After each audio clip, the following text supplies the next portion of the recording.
In that sense, if we summarize why Micron was chosen as the primary vendor for the Galaxy S25 based on what we've discussed so far, it comes down to this. Greetings everyone, this is Hamday Engineering Error. With the announcement that Micron's LPDDR5X will be featured in the Galaxy S25, you might be curious about what makes Micron's LPDDR5 so unique. After all, Apple has incorporated this LPDDR5 into their iPhones, and NVIDIA's GPUs, such as the GB200, also utilize it, right? In the GPU that combines Grace and Blackwell, rather than using HBM, Micron's LPDDR is incorporated. For those who are familiar with DDR5 or LPDDR, these memory types are often considered commodities. They are produced according to standard specifications and are identical across different manufacturers. So what makes Micron's product stand out? Thanks for asking this question. Today I will begin by delving into LPDDR5X and the DRAM product, which is standardized by JEDEC through collaborative discussions. Now you might think that once a standard is set, companies like Samsung, SK Hynix and Micron would produce identical products. However, why do companies like Apple and NVIDIA? Even in the case of the Galaxy, they chose to use Micron as the primary vendor instead of their own, and understanding why this happened can provide deeper insights into the commodity memory market. So today, let's break it down. Let's get started. First, as you can see, this news came out from TrendForce on January 3rd at the beginning of the year about the Galaxy S25.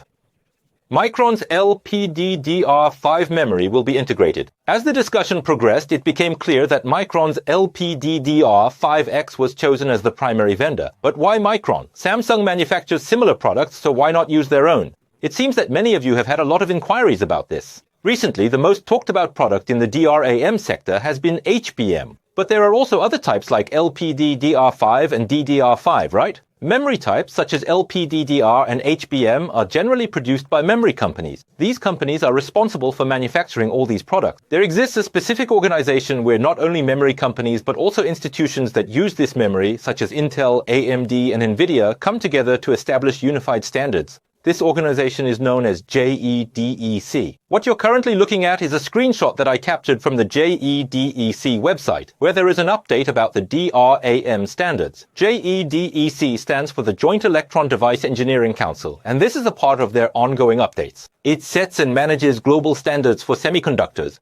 Once this memory is manufactured to meet the established standards, Apple will integrate it into their M1 and M2 series. Similarly, Intel will incorporate this LPDDR into their laptops, and NVIDIA will design their GPUs, like the GB200, to ensure they are compatible with this LPDDR for seamless functionality and peak performance. All the relevant parties involved gather together, and after thorough discussions, they negotiate and decide on a common standard. So, companies like Samsung Electronics, SK Hynix, and Micron, which produce semiconductors and memory, participate. Intel, AMD, Qualcomm, and foundries like TSMC and GlobalFoundries are involved too. System equipment manufacturers such as Google, HP, Dell, and Apple also join various committees to discuss and set semiconductor standards. So whether it's DDR5, LPDDR5, or the 5X variant, they generally adhere to similar standards and are manufactured in comparable ways. This allows for the anticipation of how the components will be built, and other parts can be designed accordingly. Therefore, while there are standards for DDR5 and DDR4, let's focus on LPDDR. Starting from the earliest version up to versions 2, 3, 4, 5, and 5X, each one has its own specific requirements, like the amount of voltage needed for DRAM to operate. And how many megabits per second can it be designed to transmit data? Die density refers to how much data capacity can be stored on a single chip, and this is determined through mutual agreements to establish standards. For instance, if LPDDR5 or LPDDR5X are anticipated to offer certain bandwidth speeds, then during the data retrieval from memory, a substantial amount of data is expected to be transferred. Taking this transfer speed into account, CPUs or GPUs can be designed accordingly, facilitating mutual adjustments and coordination. So there's a standard known as JEDEC, and memory manufacturers create their products following this guideline. Now, as I mentioned earlier, if these memory companies strictly follow these standards, wouldn't it result in identical performance whether you're using Hynix or Micron memory? You might think that way, but let's consider an example. When we cook and follow a specific recipe to the letter, the final dish can still turn out differently, right? For instance, when Chef An from Black and White Chef comes in and prepares a dish according to the same recipe, it does not necessarily taste the same as when I make it. It is similar with LPDDR5X. Even if they claim to follow the same standards, the actual implementation to achieve the desired capacity, voltage, and bandwidth can vary significantly. The techniques used to meet these requirements can differ greatly between companies. Thus, the standards defined by JEDEC serve as the minimum criteria to ensure basic compatibility and structural coherence. However, the specific approaches to implementation, such as the choice of microfabrication processes, can vary significantly depending on the manufacturer. Some chips might be 14 nanometers, while others could be 12 nanometers depending on implementation. Companies use different techniques for power management. This leads to performance variations. Even with the same recipe, the final product can differ. This depends on the materials and manufacturing processes used. It also applies to design and tuning methods. The final memory output can greatly depend on the expertise and experience of the engineer. The table currently displayed shows the trends in DRAM chip sizes and densities. For example, SK Hynix uses a process referred to as 3x30NW. The term 3x signifies a size around 30 nanometers, indicating a fine manufacturing process. Next, we see 2x and 2y, which mean 20-something nanometers and slightly lower 2y nanometers. Recently, we moved to 1x, 1y, and 1z. Then we cycle through 1a, 1b, or even 1 alpha and 1 beta. These labels represent different manufacturing processes. For example, Intel has 3 nanometer, 2 nanometer, and 18 angstrom processes. In DRAM as well, companies name their processes as 1x, 1y, 1z, 1a, 1b, 1 alpha, 1 beta, 1 gamma, and so on, based on their specific manufacturing methods. The bar graph represents the die size according to these processes, while the line graph shows how memory density has changed, which also varies among companies. Even when comparing similar tiers, there are slight differences. Even if they're the same, there can be big differences. Such differences can occur. So, when such differences arise, the performance and the specific aspects that users want to check when using each of these DRAMs might vary significantly. With that in mind, let's delve deeper into why Micron was chosen as the primary vendor. As mentioned earlier, the first aspect we should discuss is related to the manufacturing processes involved. Looking ahead, the roadmap outlines the progression from 1 beta to 1 gamma, and this naming convention will continue. These terms signify distinct process technologies, and starting with 1 gamma, both EUV and multi-patterning techniques will be employed. I've compiled detailed notes on EUV and multi-patterning, so be sure to check those out. Essentially, up until the 1 beta process, DUV was the standard. EUV, however, allows for much finer patterning, meaning that previously, up until the 1 beta stage, DUV was the method employed. This DUV technology was used for the LPDDR5 standard. Therefore, in the case of Micron, they utilized DUV for their 1 beta process in the LPDDR5, while it is known that Samsung employed EUV for the equivalent 1B process. To meet the same LPDDR5 specifications, some companies choose to use EUV, whereas others prefer to opt for DUV, depending on their specific strategies and capabilities. The precision with which these circuit patterns are etched can vary, depending on the expertise and techniques used. Micron, for instance, aimed to postpone the adoption of EUV due to its high costs, opting to refine their DUV processes instead. These factors ultimately manifest in the performance of LPDDR5, whether using DUV or EUV processes. The critical aspect is the precision of the fine processing. Higher precision allows for more chips to be produced from a smaller surface area. Imagine a wafer. The chips on it are like wafer cookies. The capability to achieve a high yield rate of flawless units is vital as these products are manufactured continuously. This is why major players like Apple, NVIDIA, and Samsung's Galaxy series purchase LPDDR memory in such enormous volumes. For instance, Apple sells around 200 million iPhones each year. It is said that 200 to 300 million units are sold. Even if each unit contains just one LPDDR, that means 200 to 300 million LPDDR10s. From the perspective of someone buying memory in such large quantities, the defect risk must be minimal. They need a large supply with a low defect risk. If a defect is found after assembly, everything has to be discarded. The same goes for NVIDIA. NVIDIA made massive GPUs like the GB200, integrating multiple LPDDR modules. Defects after all that effort pose a significant risk due to potential losses. Thus, having a high yield rate is crucial. It's essential to work with memory suppliers that can ensure a reliable and steady supply. Additionally, Micron has adopted the second generation of what is known as high-K metal gate technology. To explain further, the high-K metal gate was a process that found early use in foundry operations. In simple terms, if you consider the transistor as a planar transistor, you can see the white section in the middle. Originally, it was used as a polysilicon gate material. This part is an insulator. It does not conduct electricity. So they used silicon oxynitride and oxynitride silicon. They integrated these materials into this area. As the insulating layer becomes thinner and smaller, it also shrinks in size. And as it becomes thinner, the current starts to leak, which is commonly known as leakage current. Consequently, when operating at high speeds, efficiency gradually decreases and power consumption increases significantly, leading to various issues. To address these problems, high-K insulators are utilized. This idea is referred to as high-K metal gate technology, which is reportedly utilized by all three major memory manufacturers. Specifically, in Micron's case, their LPDDR5 is said to incorporate second-generation high-K metal gate technology. They use a high-K insulator with a higher dielectric constant than traditional silicon to form the insulating layer. Employing high-K materials helps minimize leakage current, which consequently lowers power consumption. This reduction in power usage also means that the DRAM generates less heat and operates more reliably, and there's even more to it. What you're looking at now might be something you haven't seen in a while.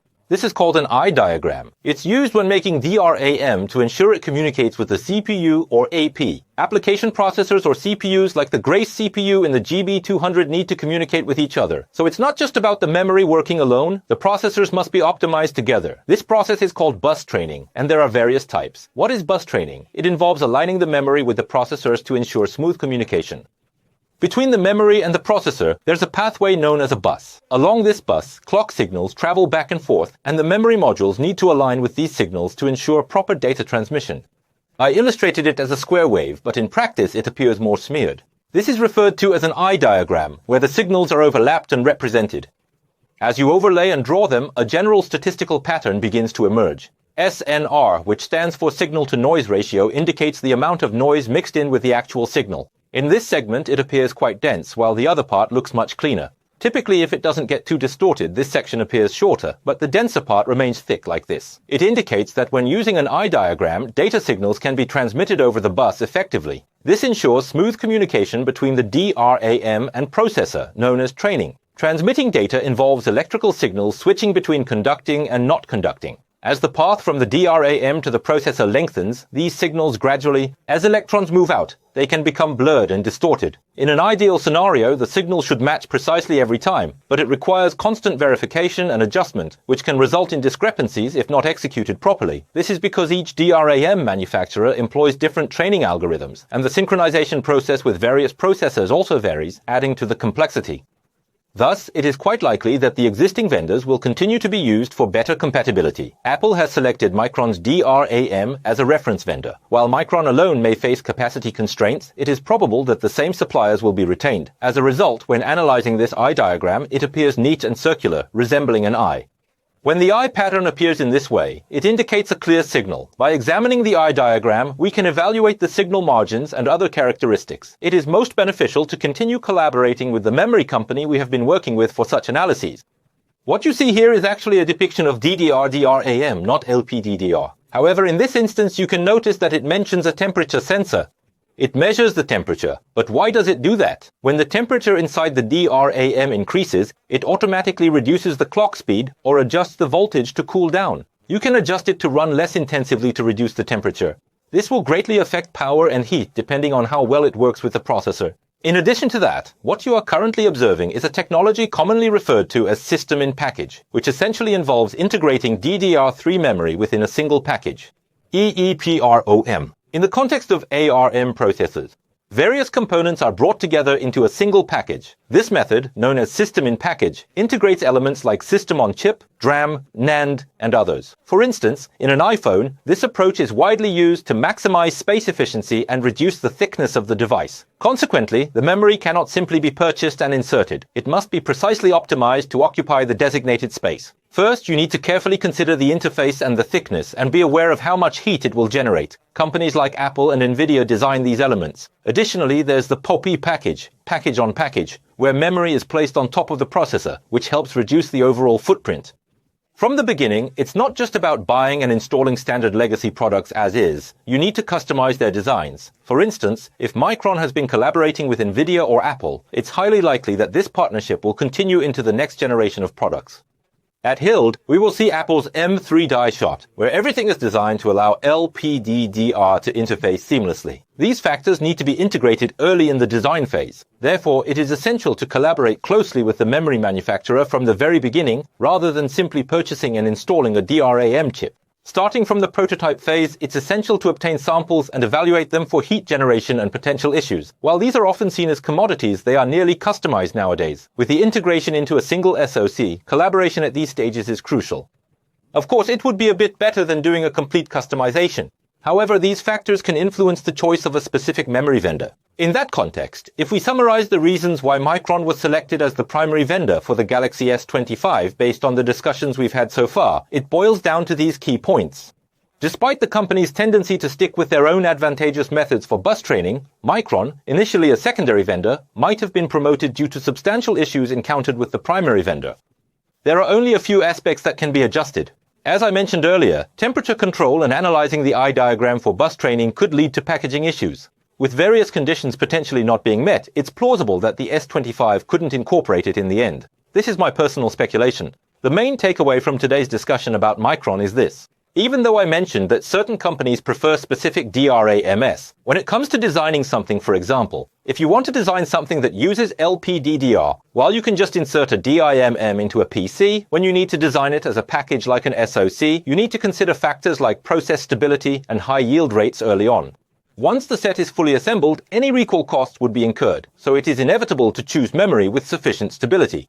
Apple, NVIDIA, and Galaxy also produce many chips and products. Therefore, from the start, dedicated tuning beyond the standard could be demanded. For example, NVIDIA initially used Micron's GDDR, even though they later corrected their statement to say they used Samsung's GDDR7. NVIDIA has always used Micron's GDDR. Although NVIDIA made a mistake this time, it was not a new occurrence, as they have always used Micron. During the process of manufacturing, Micron made additional adjustments to the GDDR standard specifically for NVIDIA, which is something that many people might not be aware of. This process involves a considerable amount of manpower and time, and as we align these efforts, it will naturally lead to stable, long-term supply contracts for reliable products. Given that the main suppliers are Samsung, SK Hynix, and Micron, it's evident they collaborate with many companies. However, they can establish the strongest partnerships with their key suppliers. This highlights the importance of customization, even for legacy systems, which I have summarized here. This has been Hamday engineering error.